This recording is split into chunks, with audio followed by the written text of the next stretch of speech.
اچھا اسی دوران چلے اوور والی بات تو ایویڈنٹلی بھی سائڈ پر ہو گئی، لیکن اسی دوران بہت سارے اسپوائلرز ہیں جو کہ بڑے ایکٹیو ہیں. اس کے اندر سی بی ایس نیوز کی ایک من گھڑت قسم کی کہانی تھی کہ جی ایرانی جہاز پاکستان کے یہاں کھڑے ہیں. اس کے بعد پھر اسرائیل کے پرائم منسٹر کی طرف سے پاکستان کے اوپر بہتان اور الزام تراشی جو کہ ان کا شیوا ہے. اور پورا ایک نیکسس بنتا ہوا نظر آ رہا تھا پاکستان کے بارے میں، پاکستان کے ثالثی کے کردار کے بارے میں بھی سوال اٹھانے کے حوالے سے. لیکن تھینک فلی اس کا نقصان کچھ نہیں ہوا. لیکن یہ اسپوائلرز ابھی بھی ایکٹیو ہیں. رانا صاحب، اس کے حوالے سے ہماری خارجہ پالیسی، کاؤنٹر پالیسی کیا ہے؟ نہیں، میرا نہیں خیال کہ اس میں پوری دنیا نے اس کے اوپر کوئی دھیان نہیں دیا. یعنی دو ممالک جو ہے وہ شروع سے ان کو تو جنگ سے زیادہ جو ہے نا وہ پاکستان کے کردار سے جو ہے وہ ان کو تکلیف ہے، ان کو صدمہ ہے اس بات کا کہ یہ پاکستان کس طرح سے جو ہے وہ اتنا امپورٹنٹ جو ہے وہ بن گیا. اس میں ایک انڈیا ہے، دوسرا اسرائیل ہے. اسرائیل کو ہم نے کیونکہ تسلیم بھی نہیں کیا ہوا. تو یہ دونوں جو ہیں، دونوں ممالک، یہ تو شروع دن سے، یہ کوئی آج کی بات نہیں ہے جس کا آپ حوالہ دے رہی ہیں. اس سے پہلے بھی یہ دونوں ممالک تو پاکستان کے اوپر طرح طرح کی، ان کا میڈیا دیکھ لیں وہ کیا کرتا رہا ہے. تو وہ تو پاکستان کے خلاف پوری ہرزہ سرائی، پوری لابنگ کر رہے ہیں، لیکن اس کو پوری دنیا نے ریجیکٹ کیا ہے. کسی نے اس کو تسلیم نہیں کیا. Make sense. لیکن دوسری طرف انڈیا کی طرف سے بڑے بڑے عجیب و غریب سی سچویشن ڈیولپ ہوئی ہے.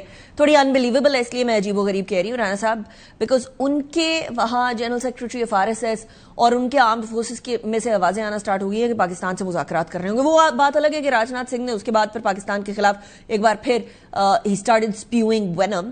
لیکن یہ جو دو باتیں ہیں اس کو بڑا سیریسلی لیا جا رہا تھا. آپ اس کو کس طرح سے دیکھتے ہیں رانا صاحب؟ کہ میرا خیال، دیکھیں وہاں انڈیا میں ایک سوچ تو یہ ہے کہ پاکستان کے ساتھ ہمارے تعلقات بہتر ہونے چاہیے. ٹھیک.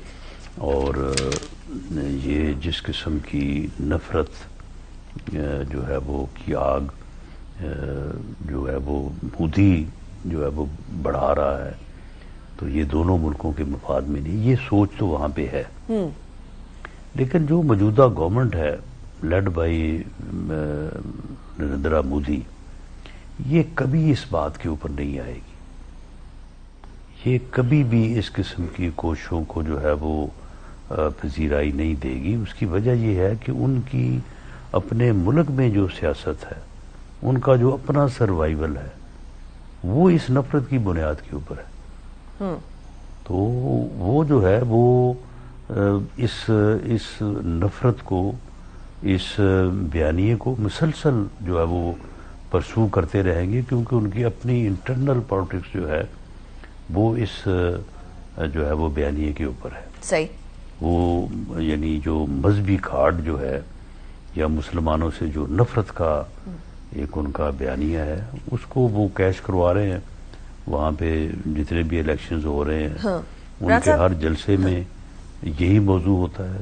مذہب کارڈ کی رانا صاحب آپ بات کریں. مذہب کارڈ ایک اور جگہ ہے، وہ افغانستان کی طرف ہے، اور یہ دونوں عجیب بات ہے کہ ان کا مذہب کارڈ بالکل کمپلیٹلی اپوزٹ سائڈ پر ہے، لیکن ان دونوں کو مل کے بیٹھنے میں کوئی آر نہیں ہے کسی قسم کی.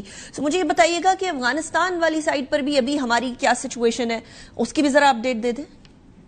اس میں افغانستان کے جو ہے وہ، کیونکہ ان کو فنڈز بھی مل رہے ہیں، ان کو اسلحہ بھی مل رہا ہے، ان کو باقی سہولتیں بھی مل رہی ہیں، تو وہ اس میں جو ہے وہ بڑی ایک غلط روش اختیار کیے ہوئے ہیں. پاکستان نے ان کو بڑا سمجھانے کی کوشش کی ہے. پاکستان کے ساتھ جو دوسرے ہمارے مسلمان ملک ہیں، قطر ہے، ٹرکی ہے، انہوں نے بھی بڑا سمجھایا، لیکن وہ اس بات پہ آئے نہیں. جو پاکستان نے ان کے سامنے دو ٹوک چیز رکھی تھی کہ بھئی ان دہشت گردوں میں اور پاکستان میں آپ جو ہے وہ چوائس کر لیں، اور یہ دہشت گردی جو آپ کے سرزمین پہ جو ہے وہ یہاں پہ ٹریننگ کیمپس ہیں، یہاں پہ جو ہے یہاں سے دہشت گرد اٹھتے ہیں، یہاں پہ پلاننگ کرتے ہیں، اور یہاں سے اٹھ کے پاکستان میں دہشت گردی کرتے ہیں اور پھر واپس یہیں پہ آتے ہیں. وہ جو جعفر ٹرین والا واقعہ ہوا تھا، تو اس میں تو باقاعدہ ان لوگوں کی جتنی دیر وہ وہاں پہ قابض رہے کچھ گھنٹے تو ان کی کنورسیشن وہاں پہ افغانستان کے ساتھ جو ان کے ہینڈلر تھے ان کے ساتھ وہ تو ساری چیزیں اب ایویڈنس ہے ریکارڈ پہ ہے. تو اب ان کے خلاف ماسوائے اس کے کہ جو پاکستان نے فیصلہ کیا ہے کہ انٹیلیجنس بیسڈ آپریشن جو ہے وہ کیے جائیں گے جہاں کہیں بھی ان کی سرزمین پہ ہمیں یہ انفارمیشن ہوگی کہ یہاں پہ دہشت گرد موجود ہیں اور وہ یہ ارادہ رکھتے ہیں پاکستان پہ حملے کا تو پاکستان کا یہ international law U N O charter کے تحت بھی رائٹ بھی ہے تو پاکستان جو ہے وہ ایسے عناصر کو ایلیمینیٹ کرے گا. Got it, Rana sir. Thank you very much, Rana sahab, for joining me in the program.